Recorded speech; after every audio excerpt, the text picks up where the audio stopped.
The sixth and final step is practical application. Can I play it in a practical setting?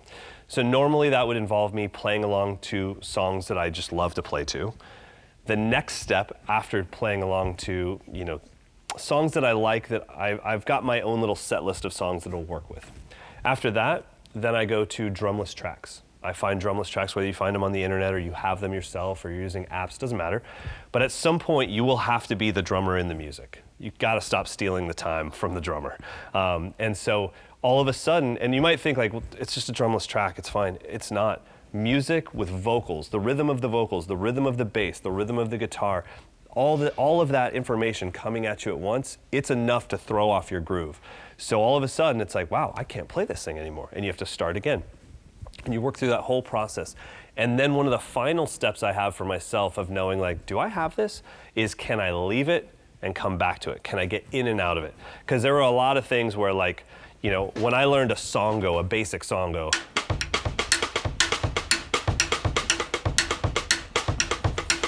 all right, I'm gonna improvise a bit. If I added one note, game over. Game over. The whole thing would fall apart. So it's like, okay, I can't leave it and come back to it.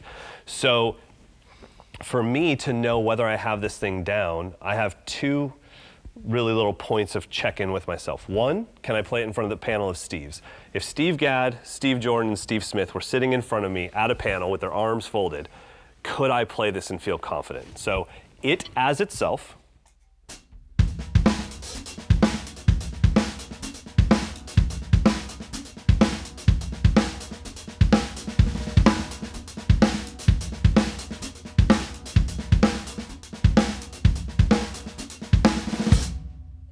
I would feel confident. I mean, I think Steve Jordan might have something to say, but I feel pretty confident. I even tried to give it a little stank face just for Steve to be like, all right, he's trying.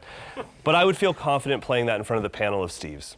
After that, it's, can I leave it and come back to it? Can I be improvising and fit this in whenever I feel like it? So if I'm just playing,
yeah, it's still weird.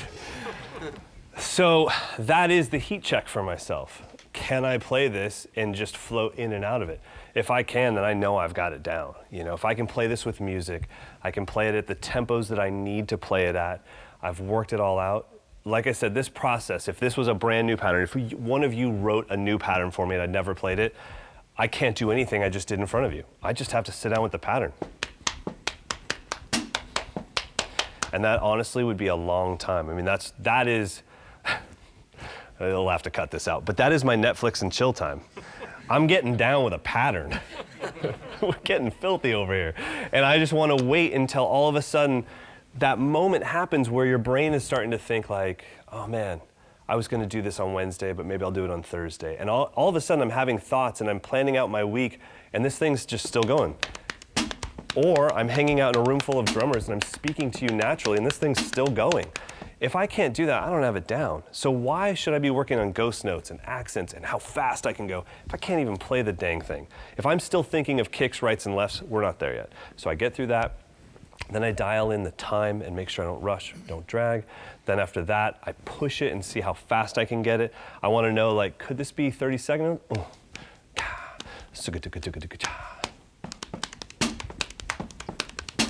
Sassy. Sassy. And it's like, cool, it could be 30 seconds, that's great, I like it. Maybe it just launches me into a fill. See,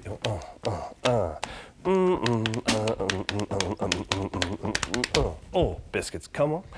And I start to like, oh, okay, it's got some possibilities there. Do I like that fast? Do I want to swing it?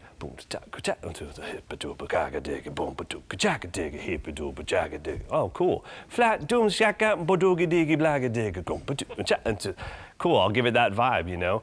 And all of a sudden, it just has so many facets to it, and it becomes a very cool thing. So that is the page to the gig concept. That is how I practice everything. And the last thing that I will leave you with is, as an adult drummer, the toughest thing for me personally, and it might be for you, is what are you going to give that amount of time to? You have to be very selfish. You have to cherry pick. You have to decide what is worth 6 weeks of your time, 7 weeks of your time, 8 weeks of your time, of your obsession.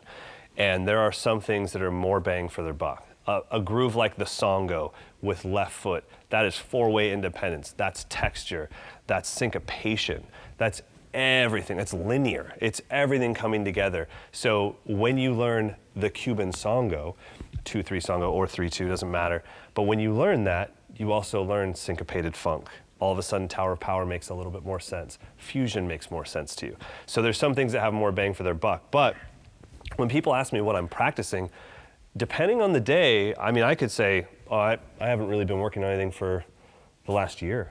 I'm always practicing. I play drums at least 6 hours a day.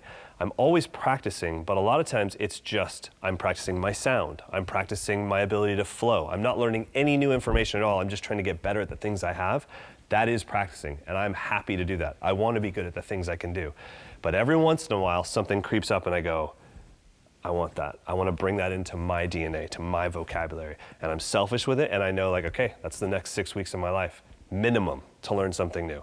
So I hope that even though this might be a little daunting at first, I hope it's actually inspiring for you to go like, yeah, I do have time. I'm going to commit myself to this thing, and you know what? No more C minuses. I want an A plus in something. I don't need 20 C minuses. I need an A plus in something, and I'm going to devote myself to this thing, and I'm going to get it down, and I'll have it for the rest of my life. And whatever the gig is for you, if it's your Aunt Chris coming over or your Uncle Rich, or it's a stadium, that thing that you practiced, you'll have full access to. So I hope this helped you guys tonight. And for everybody that's watching at home, I hope this helped you as well. And thank you guys for being here. I appreciate it.